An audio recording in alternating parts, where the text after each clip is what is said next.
ಆದರೆ ನೀವು ಯಾಕೆ ರಾಯರೇ ನನಗೆ ಸಪೋರ್ಟ್ ಮಾಡ್ತಿಲ್ಲ? ಹೇಳಿದ್ನಲ್ಲ,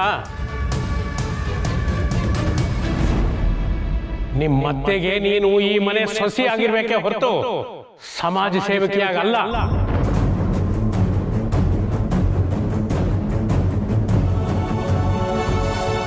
ಈ ಕಾರಣ ನಾನು ಒಪ್ಪಲ್ಲ. ಒಪ್ಪದೇ ಇದ್ರೆ ನಾನೇನೂ ಮಾಡೋಕ್ಕಾಗಲ್ಲ. ನಾನಿದಕ್ಕೆ ಸಮಜಾಯಿಷಿ ಕೊಡೋಕ್ಕಾಗಲ್ಲ. ನೀವ ರಾಯರೇ ಹೀಗೆಲ್ಲ ಮಾತಾಡ್ತಿರೋದು?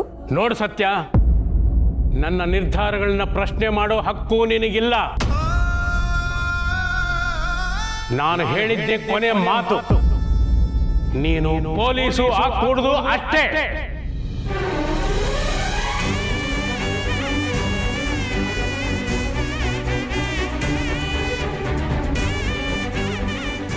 ನಿಮ್ಮ ಹತ್ರ ಮಾತಾಡಿದ್ರೆ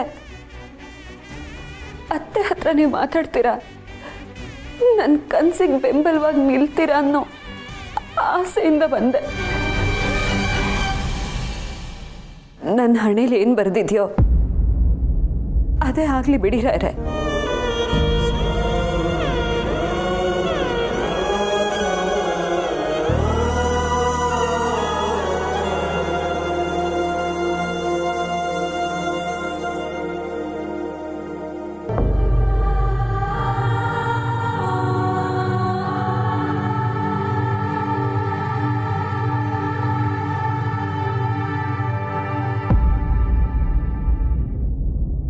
ನಿಜವಾದ ಕಾರಣ ನಿಂಗೆ ಹೇಗೆ ಹೇಳೋದು ತಾಯಿ? ನಿನ್ನ ಕನಸಿಗೆ ಕೊಳ್ಳಿ ಇಡೋಕೆ ನನಗಾಗಲಿ ಸೀತಾಗಾಗಲಿ ಖಂಡಿತ ಮನಸ್ಸಿಲ್ಲಮ್ಮ. ಆದರೆ ವಿಧಿ ನಮ್ಮ ಕೈಲಿ ಕೆಲಸ ಮಾಡಿಸ್ತಾ ಇದೆ ತಾಯಿ, ನಮ್ಮ ಕೈಲಿ ಕೆಲಸ ಮಾಡಿಸ್ತಾ ಇದೆ. ನಮ್ಮನ್ನು ಕ್ಷಮಿಸಿಬಿಡಮ್ಮ, ನಮ್ಮನ್ನು ಕ್ಷಮಿಸಿಬಿಡು.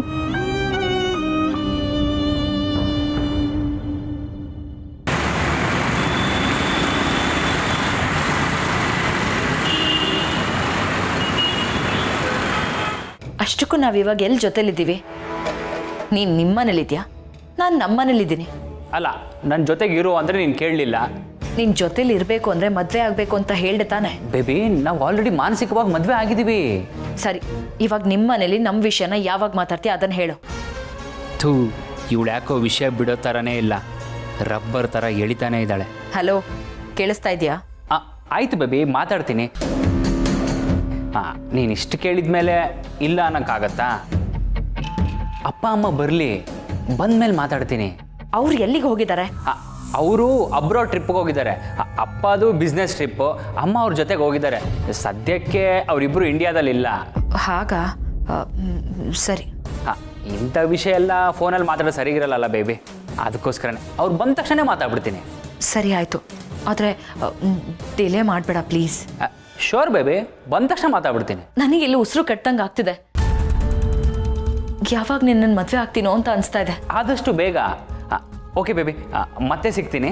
ಓಕೆ, ಸರಿ, bye. Thanks for the gift. My pleasure baby, ಬಾಯ್.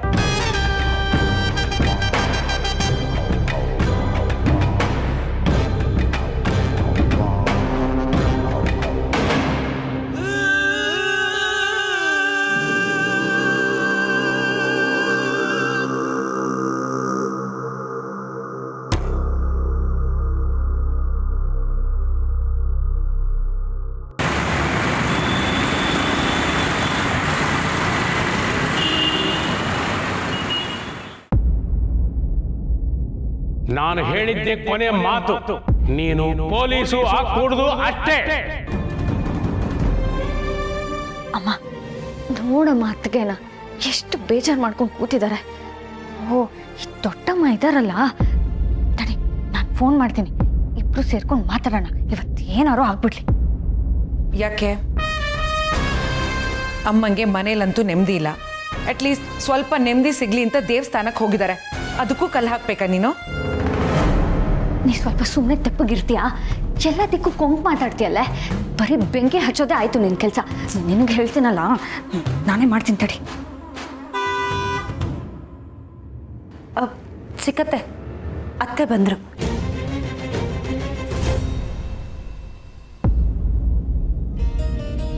ಗಿರ್ಜಮ್ಮ. ಸತ್ಯ, ಅಮ್ಮ, ನೀವೇನಿಲ್ಲಿ? ನಿಮ್ಮ ಅತ್ತೆ ಜೊತೆ ಬಂದ್ವಿ. ಅತ್ತೆನಾ? ಅತ್ತೆ ಎಲ್ಲಿ ಸಿಕ್ಕಿದ್ರು ನಿಮಗೆ? ದೇವಸ್ಥಾನದಲ್ಲಮ್ಮ.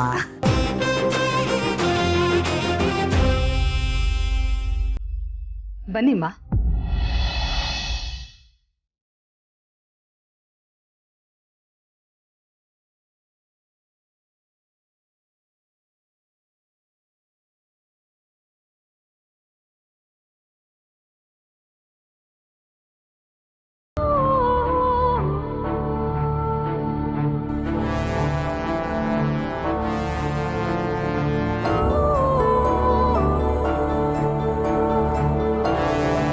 ನಮಸ್ಕಾರ.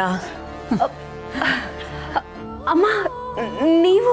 ಅರಸನಕೋಟೆ ಅಖಿಲಾಂಡೇಶ್ವರಿ. ಸತ್ಯ ಅಲ್ವಾ? ಅಮ್ಮ, ನಿಮಗೆ ನಾನು ನಿನ್ ಬಗ್ಗೆ ಯಾರಿಗಮ್ಮ ಗೊತ್ತಿಲ್ಲ? ಕೋಟೆ ಮನೆ ಸೀತಮ್ಮನವ್ರ ಸೊಸೆ, ವರ್ಲ್ಡ್ ಫೇಮಸ್.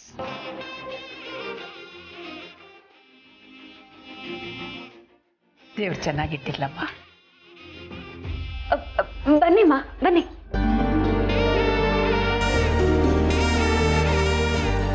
ಅಖಿಲಮ್ಮ, ಇವತ್ತು ನೀವು ನಮ್ಮನೆಗೆ ಬಂದಿರೋದು ನನಗಂತೂ ತುಂಬಾ ಖುಷಿ ಆಗ್ತಿದೆ. ದೊಡ್ಡಮ್ಮ, ನಿಜ ಹೇಳಿ, ನೀವು ದೇವಸ್ಥಾನಕ್ಕೆ ಹೋಗಿದ್ರೋ ಅಥವಾ ನಿಮ್ಮಿಬ್ರು ಮೀಟಿಂಗ್ ನಡ್ಸಕ್ ಹೋಗಿದ್ರೋ? ಬಹಳ ಚೂಟಿಯಾಗಿದ್ದಾಳೆ ನಮ್ಮ ಲಕ್ಷ್ಮಣನ್ ಮಗಳ. ಮತ್ತೆ ನೀವು ಹೇಗಿದ್ದೀರಾ ಅಖಿಲಮ್ಮ? ನಾನು ಚೆನ್ನಾಗಿದ್ದೀನಮ್ಮ. ಅಂತೂ ಇಷ್ಟು ವರ್ಷಗಳ ಮೇಲೆ ನಿಮ್ಮ ಮನೆಗೆ ಬರೋ ಸದವಕಾಶ, ನಿಮ್ಮನ್ನೆಲ್ಲ ನೋಡೋ ಅವಕಾಶ ಬಂದಿದ್ದು ನನ್ನ ಪುಣ್ಯ. ಇಷ್ಟು ವರ್ಷ ಜೀವನ ಹೇಗಿತ್ತು ಅಂತ ನೀವೇ ನೋಡಿದಿರಲ್ಲ ಊರ್ಮಿಳಾ. ಮನೆ, ಸಂಸಾರ, ಮಕ್ಕಳು, ಅವ್ರ ಎಜುಕೇಷನ್ನು, ಬಿಸ್ನೆಸ್ಸು, ಕಂಪನಿ ಇದರಲ್ಲಿ ಬ್ಯುಸಿಯಾಗಿ ಇದ್ದುಬಿಟ್ಟಿದ್ದೆ. ಎಲ್ಲ ಜವಾಬ್ದಾರಿನೂ ಮಕ್ಕಳಿಗೆ ವಹಿಸಿ, ಸೊಸೆ ಅಂದ್ರಿಗೆ ವಹಿಸಿ, ನಾನು ಮೊಮ್ಮಗು ಜೊತೆ ಆರಾಮ ಕಾಲ ಕಳೀತಾ ಇದ್ದೀನಿ. ಒಳ್ಳೆ ಕೆಲಸ ಮಾಡಿದ್ರಿ. ಇಷ್ಟು ದಿವಸ ಒದ್ದಾಡಿದಾಯ್ತಲ್ಲ, ಇನ್ಮೇಲೆ ನೆಮ್ಮದಿಯಾಗಿರಿ. ಸತ್ಯ. ಅಮ್ಮ, ನೀವೇನ್ ತಗೊಳ್ತೀರಾ? ಕಾಫಿನಾ, ಟೀನಾ? ನನಗೇನು ಬೇಡಮ್ಮ. ಅಯ್ಯೋ, ಹಾಗಂದ್ರೆ ಹೇಗೆ? ನೀವು ನಮ್ಮ ಮನೆಗೆ ಬಂದಿರೋದೇ ಅಪರೂಪ, ಏನಾದ್ರೂ ತಗೊಳ್ಳೇಬೇಕು. ಹಾಗಂತೀಯಾ? ಹಾಗಾದ್ರೆ ನಿನ್ ಸಂತೋಷ, ಏನಾದ್ರೂ ಕೊಡು. ಸರಿ. ಹೌದು, ನಿಮ್ಮ ಮಗ ಎಲ್ಲಿ? ರಾಯರೆಲ್ಲಿ ಕಾಣ್ತಿಲ್ಲ? ಆಂಟಿ, ನೀವ್ ಜಸ್ಟ್ 10 ನಿಮಿಷ ಮುಂಚೆ ಬಂದಿದ್ದಿದ್ರೆ ದೊಡ್ಡಪ್ಪನೂ ಸಿಕ್ಕಿರೋರು, ಅಣ್ಣನೂ ಸಿಕ್ಕಿರ್ತಿದ್ದ. ಇರ್ಲಿ ಬಿಡಮ್ಮ, ಇನ್ನೊಂದ್ಸಲ ಮಾತಾಡ್ಸಿದ್ರಾಯ್ತು. ಅಂತೂ ಸೀತಮ್ಮನವರು ಇವತ್ತು ದೇವಸ್ಥಾನದಲ್ಲಿ ಸಿಕ್ಕು ನಾನು ನಿಮ್ಮ ಮನೆಗೆ ಬರೋ ಹಾಗಾಯ್ತಲ್ಲ, ನನಗದೇ ಸಂತೋಷ.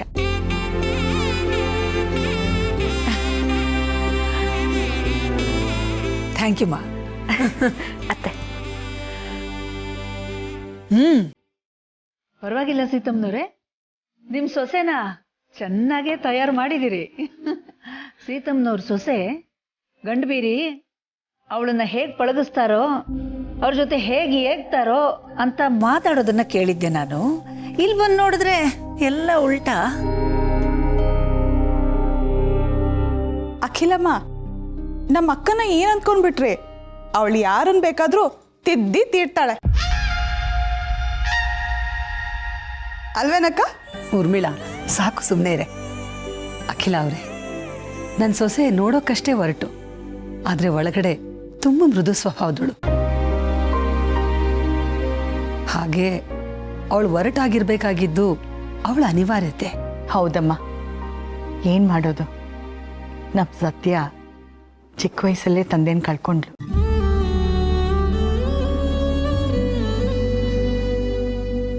ಆಮೇಲೆ ಮನೆ ಜವಾಬ್ದಾರಿ ವಹಿಸ್ಕೊಂಡ್ಲು.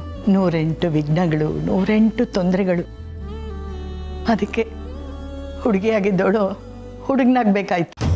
ಬುಲ್ಶಿಟ್ ತೆಗೆದ್ರು ಕಂತೆ ಪುರಾಣನ. ಆದರೆ ಮದುವೆ ಆಗಿ ಬಂದಮೇಲೆ ಸತ್ಯ ಪೂರ್ತಿಯಾಗಿ ಬದಲಾಗಿದ್ದಾಳೆ. ನಾನು ಕೋಟೆ ಮನೆ ಸೊಸೆ ಹೇಗಿರಬೇಕು ಅಂತ ಅನ್ಕೊಂಡಿದ್ನೋ ಹಾಗೆ ಬದಲಾಗಿದ್ದಾಳೆ ಅಖಿಲ ಅವರೇ. ಅದು ಅವಳ ದೊಡ್ಡ ಗುಣ. ಅತ್ತೇನು ಶುರು ಹಚ್ಕೊಂಡ್ರು? ಇಲ್ಲ ಇಲ್ಲ, ಅತ್ತೆ ಸುಮ್ಮನೆ ಹೀಗೆ ಹೇಳ್ತಿದಾರಷ್ಟೆ. ನನ್ನನ್ನು ಇಷ್ಟು ತಯಾರಿ ಮಾಡೋದಕ್ಕೆ ಅವ್ರು ಎಷ್ಟು ಕಷ್ಟಪಟ್ಟಿದ್ದಾರೆ ಅಂತ ಇಡೀ ಕೋಟೆ ಮನೆನೇ ನೋಡಿದೆ. ನಾನು ಅವ್ರನ್ನ ತುಂಬಾನೇ ಕಾಡಿಸಿದ್ದೀನಿ.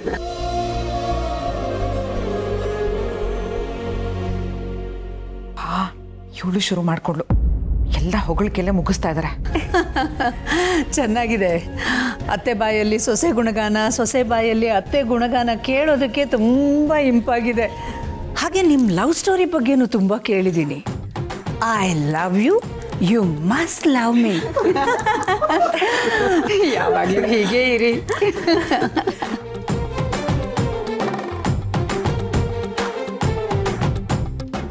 ಅಂದಾಗೆ ಸತ್ಯ, ನಾನು ಆಗಲೇ ಹೇಳಿದ್ನಲ್ಲ ನಿನ್ನ ಬಗ್ಗೆ ತುಂಬ ಕೇಳಿದ್ದೀನಿ ಅಂತ. ನಿನಗೆ ನ್ಯಾಯ, ನೀತಿ, ಧರ್ಮ ಅಂದರೆ ತುಂಬ ಕಾಳಜಿ ಅಲ್ವಾ? ಹೌದು ಅಮ್ಮ. ಯಾಕಮ್ಮ? ಮೊನ್ನೆ ಟಿ ವಿಲಿ ನಿನ್ನ ಸಂದರ್ಶನ ನೋಡ್ತಾ ಇದ್ದೆ. ಅದರಲ್ಲಿ ಪೊಲೀಸ್ ಅಧಿಕಾರಿ ಮಗ ಆದ್ರೇನು ತಪ್ಪು ಮಾಡಿದ್ನಲ್ಲ, ಅದಕ್ಕೆ ಹೊಡೆದೆ ಅಂತ ನೀನು ಧೈರ್ಯವಾಗಿ ಹೇಳಿದೆಯಲ್ಲ, ಕಟ್ಸ್ಬೇಕು. ನನಗೆ ಅವನು ಯಾರು ಅಂತ ಗೊತ್ತಿರಲಿಲ್ಲ ಅಮ್ಮ. ಆದರೆ ಅವನು ಪೊಲೀಸ್ ಅವ್ರ ಮಗ ಅಂತ ಗೊತ್ತಿದ್ದಿದ್ರು ನನ್ನ ಪ್ರತಿಕ್ರಿಯೆಯಲ್ಲಿ ಏನೂ ವ್ಯತ್ಯಾಸ ಇರ್ತಿರ್ಲಿಲ್ಲ. ತಪ್ಪು ಯಾರು ಮಾಡಿದ್ರೋ ಅದು ತಪ್ಪೆ. ಹೆಣ್ಮಕ್ಳ ವಿಚಾರದಲ್ಲಿ ಕೆಟ್ಟದಾಗಿ ವರ್ತಿಸೋರ್ನ ನಾನು ಸಹಿಸಲ್ಲ. ಆಂಟಿ, ಅವತ್ತು ನಮ್ಮ ಅತ್ತಿಗೆ ಫೈಟ್ ನೋಡಬೇಕಿತ್ತು ನೀವು. ಆ ರೌಡಿಗಳನ್ನ ನೋಡಿ ನನಗೆ ಫುಲ್ಲು ಟೆನ್ಷನ್ ಆಗೋಗಿತ್ತು. ಆದರೆ ಯಾವಾಗ ನಮ್ಮ ಅತ್ತಿಗೆ ಎಂಟ್ರಿ ಕೊಟ್ರೋ ಆಗ ನನ್ನ ಮನ್ಸಿಗೆ ಸಮಾಧಾನನೂ ಆಯಿತು, ಧೈರ್ಯನೂ ಬಂತು. ಇವಳು ಅದಕ್ಕೆ ನಾ ಹೊಗಳೋದು ಬಿಟ್ರೆ ಬೇರೆ ಕೆಲಸನೇ ಇಲ್ಲ ಅಂತ ಕಾಣುತ್ತೆ. ಅದನ್ನೇ ಓದಿರ್ಬೇಕು. ಹೆಣ್ಮಕ್ಳು ಅಂದರೆ ಹಾಗಿರಬೇಕು. ಮದುವೆಗೆ ಮುಂಚೆನೂ ಹೀಗೇನೆ, ಯಾವಾಗಲೂ ಗಲಾಟೆ ಮಾಡ್ಕೊಂಬರೋಳು. ಏರಿಯಾ ಜನ ಎಲ್ಲ 3 ಹೊತ್ತು ಇವಳ ಬಗ್ಗೆ ಕಂಪ್ಲೇಂಟ್ ಹೇಳೋದು, ನನಗಂತೂ ಸಾಕಾಗೋಗೋದು. ಆದರೆ ಇವಳು ಎಷ್ಟೇ ಗಲಾಟೆ ಮಾಡ್ಕೊಂಡು ಬಂದರೂ ನ್ಯಾಯದ ಪರವಾಗಿ ಹೋರಾಡ್ತಿದ್ಲು. ಅಷ್ಟೇ ಅಲ್ಲ, ಯಾರಿಗಾದ್ರೂ ಒಳ್ಳೇದಾಗುತ್ತೆ ಅನ್ನೋದಾದರೆ ಅಪಾಯನ ಮೈ ಮೇಲೆ ಎಳ್ಕೊತಾ ಇದ್ಲು. ಆದರೆ ಈಗ ಯಾಕೋ ಹುಡುಗಿ ಮದುವೆ ಆದಮೇಲೆ ತುಂಬ ಸೈಲೆಂಟ್ ಆಗಿಬಿಟ್ಟಿದ್ದಾಳೆ. ಸೀತಾ ಅವ್ರಿಗೆ ತಕ್ಕ ಸೊಸೆ ಆಗಿರೋದಕ್ಕೆ ಮಾಡಿರೋ ಪ್ರಯತ್ನ, ಅದರಲ್ಲಿ ಅವಳು ಯಶಸ್ಸು ಕಂಡ್ಲಲ್ಲ, ಅದು ನಮಗೆ ತುಂಬ ಆಶ್ಚರ್ಯ ಆಗಿರೋದು.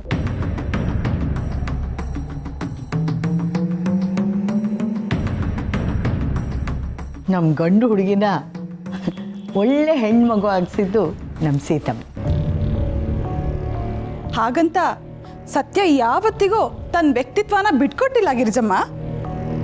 ಸಮಯ ಸಂದರ್ಭ ಅಂತ ಬಂದಾಗ ಯಾವತ್ತಿಗೂ ಅವಳು ಹಿಂಜರ್ದಿಲ್ಲ. ಪರಿಸ್ಥಿತಿಗೆ ಮುಖ ಮಾಡಿ ಹೋಗಿಲ್ಲ, ಗೊತ್ತಾ? ತನ್ನ ಇಟ್ಕೊಂಡೆ ಕೋಟೆ ಮನೆಗೆ ಒಳ್ಳೆ ಸೊಸೆ ಅಂತ ಅನ್ಸ್ಕೊಂಡಿದ್ದಾಳೆ ನಮ್ಮ ಸತ್ಯ. ಅದೇನೋ ನಿಜ ಅಖಿಲ ಅವರೇ. ಒಂದ್ಸಲ ಮಾರ್ಕೆಟಲ್ಲಿ ಕಳ್ಳರು ನನ್ನ ಮಾಂಗಲ್ಯನೇ ಕಿತ್ಕೊಂಡು ಹೊರಟೋಗ್ಬಿಡ್ಬೇಕಾ? ಆವಾಗ ನೋಡಬೇಕು ಇವಳು ವರಸೇನ ಅವಳ ಜೊತೆ ಸರಿಯಾಗಿ ಫೈಟ್ ಮಾಡಿ ನನ್ನ ಮಾಂಗಲ್ಯನ ನನಗೆ ತಂದು ಕೊಟ್ಲು. ಆ ಸೊಸೆ ನನ್ನ ಸೊಸೆ. ನೋಡಿದ್ರಾ, ನಮ್ಮ ಅತ್ತಿಗೆ ಅಂದ್ರೆ ಇದು. ಅತ್ತಿಗೆಯಿಂದ ನಿಮಗೆ ಒಳ್ಳೇದಾಗಿದೆ ಅಂತ ನೀವು ಎಷ್ಟು ಹೆಮ್ಮೆಯಿಂದ ಹೇಳ್ಕೊತಾ ಇದ್ದೀರಲ್ಲ. ಹಾಗೆ ಅತ್ತಿಗೆಯಿಂದ ತುಂಬಾ ಜನ ಸಹಾಯ ಪಡ್ಕೊಂಡಿದ್ದಾರೆ. ಏನ್ ಗೊತ್ತಾ, ಅತ್ತಿಗೆ ಏರಿಯಾಗೆ ಏನಾದ್ರು ಹೋದ್ರೆ ಪ್ರತಿ ಮನೇಲೂ ಅತ್ತಿಗೆ ಜೊತೆ ಒಂದು ಫೋಟೋ ಇದ್ದೇ ಇರುತ್ತೆ. ಎಷ್ಟೋ ಸತಿ ಬೀದಿ ವ್ಯಾಪಾರಿಗಳಿರ್ತಾರಲ್ಲ, ಅತ್ತಿಗೆ ಹೆಸರು ಹೇಳ್ಕೊಂಡು ವ್ಯಾಪಾರ ಮಾಡಿದ್ದಾರೆ ಗೊತ್ತಾ? ಅದಕ್ಕೆ ಅತ್ತಿಗೆ ಅಂದ್ರೆ ನನಗೂ ಹೆಮ್ಮೆ. ಸತ್ಯ, ನಿನ್ನ ಬಗ್ಗೆ ಕೇಳೋದಕ್ಕೆ ಎಷ್ಟು ಖುಷಿ ಆಗುತ್ತೆ ಗೊತ್ತಾ? ಇದುವರೆಗೂ ಹೊರಗಿನವರು ಮಾತಾಡೋದನ್ನ ಕೇಳ್ತಾ ಇದ್ದೆ, ಈಗ ಮನೆ ಜನಗಳು ಕೂಡ ಹಾಗೆ ಮಾತಾಡ್ತಿದ್ದಾರೆ. ನಿನ್ನನ್ನು ನಾನು ನೋಡ್ತಾ ಇದ್ದೀನಿ. ಸತ್ಯಕ್ಕೆ ಹೋರಾಡೋ ಈ ನಿನ್ನ ವಿಶೇಷವಾದ ಗುಣನೇ ನಿನ್ನನ್ನು ವಿಶಿಷ್ಟ ವ್ಯಕ್ತಿಯನ್ನಾಗಿಸಿದೆ ಅನ್ಸುತ್ತೆ. Good, very good. ಅದೆಲ್ಲ ನನಗೆ ಗೊತ್ತಿಲ್ಲ ಅಮ್ಮ. ಆದರೆ ಅನ್ಯಾಯನ ಕಂಡ್ರೆ ಸುಮ್ಮನಿರೋ ಜಾಯಮಾನನೇ ಅಲ್ಲ ನಂದು. ಸತ್ಯಕ್ಕೋಸ್ಕರ ಪ್ರಾಣ ಬೇಕಾದರೂ ಕೊಡ್ತೀನಿ. ಶಭಾಷ್. ಇದಕ್ಕೋಸ್ಕರನೇ ನೀನು ಪೊಲೀಸ್ ಆಫೀಸರ್ ಆಗಬೇಕು ಅನ್ಕೋತಿರೋದು?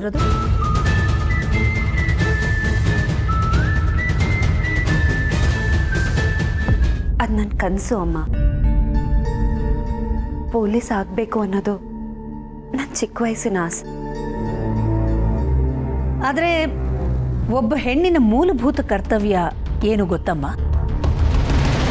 ಕುಟುಂಬನ ಚೆನ್ನಾಗಿ ನೋಡ್ಕೊಳ್ಳೋದು, ಅಲ್ಲಿರೋ ಒಗ್ಗಟ್ಟನ್ನು ಕಾಪಾಡ್ಕೊಳ್ಳೋದು, ಮನೆ ಸದಸ್ಯರನ್ನ ಪ್ರೀತಿ ವಿಶ್ವಾಸದಿಂದ, ಹೊಡಿ ಬಡಿ ಕಡಿಗಿಂತ ಪ್ರೀತಿ ವಾತ್ಸಲ್ಯದಿಂದ ನೋಡ್ಕೊಳ್ಳೋದು.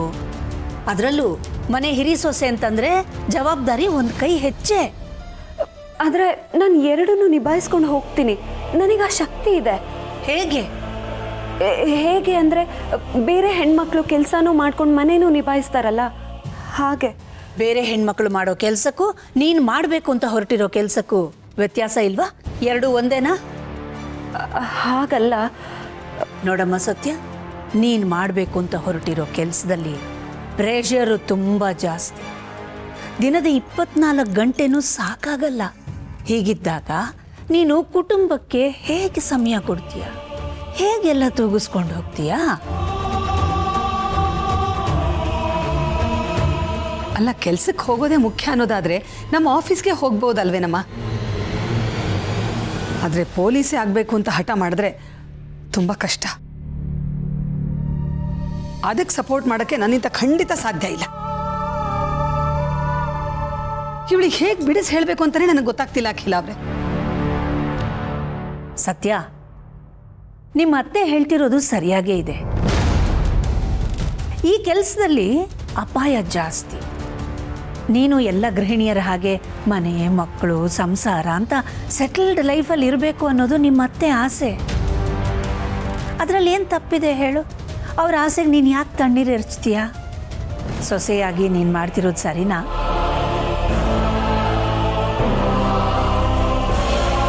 ಆಂಟಿ, ಏನ್ ಆಂಟಿ ನೀವು?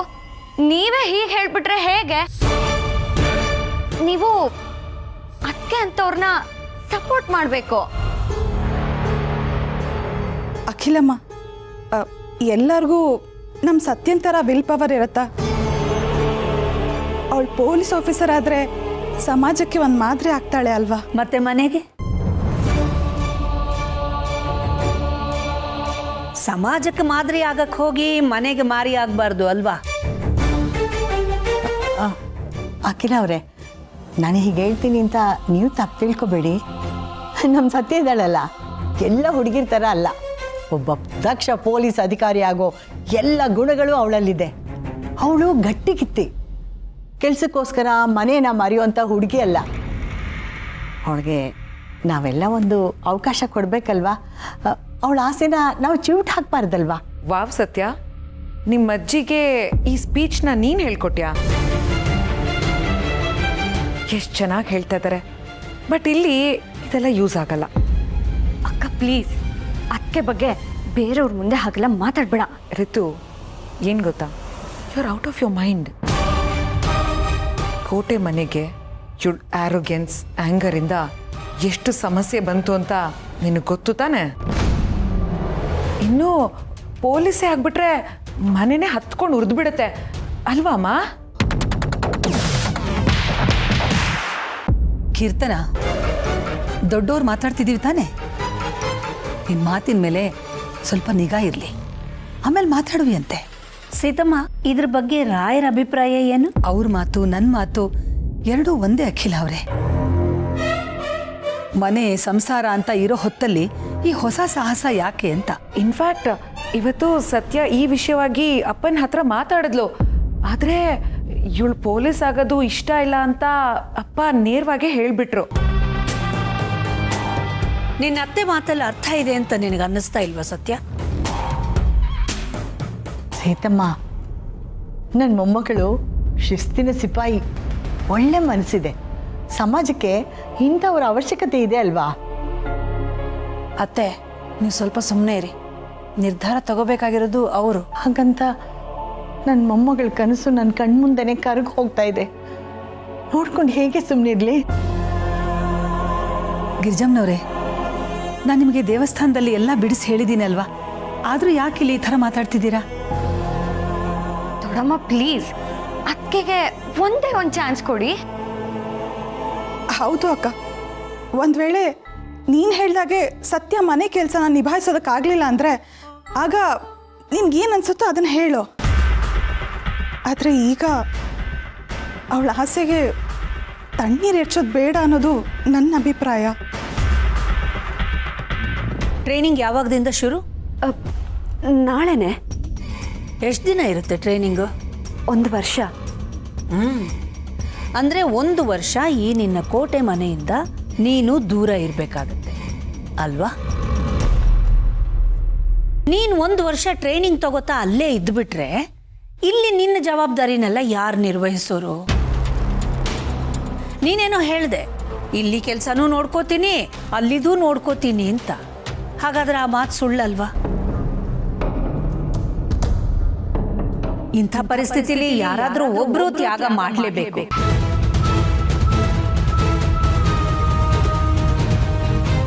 ಸೀತಮ್ಮನವರು ತಮ್ಮ ಸೊಸೆನ ಬಿಟ್ಕೊಟ್ರೆ ಮಾತ್ರ ಸತ್ಯ ಟ್ರೈನಿಂಗ್ ಹೋಗಕ್ಕೆ ಸಾಧ್ಯ. ಆದ್ರೆ ನೀನೇ ಬಿಟ್ಕೊಟ್ಬಿಟ್ರೆ ಈ ಮನೆ ಇಷ್ಟು ದಿನ ಹೇಗೆ ನಡ್ಕೊಂಡು ಹೋಗ್ತಿತ್ತೋ ಇನ್ನು ಮುಂದೆನೂ ಹಾಗೆ ನಡೆಯುತ್ತೆ ಅಲ್ವಾ? ತ್ಯಾಗನ ನೀನೇ ಯಾಕೆ ಮಾಡಬಾರ್ದು ಸತ್ಯ? ಪೊಲೀಸ್ ಆಫೀಸರ್ ಆಗಬೇಕು ಅನ್ನೋ ನಿನ್ನ ಕನಸನ್ನ ಆಸೆನ ನೀನೇ ಯಾಕೆ ಬಿಟ್ಕೊಡ್ಬಾರ್ದು?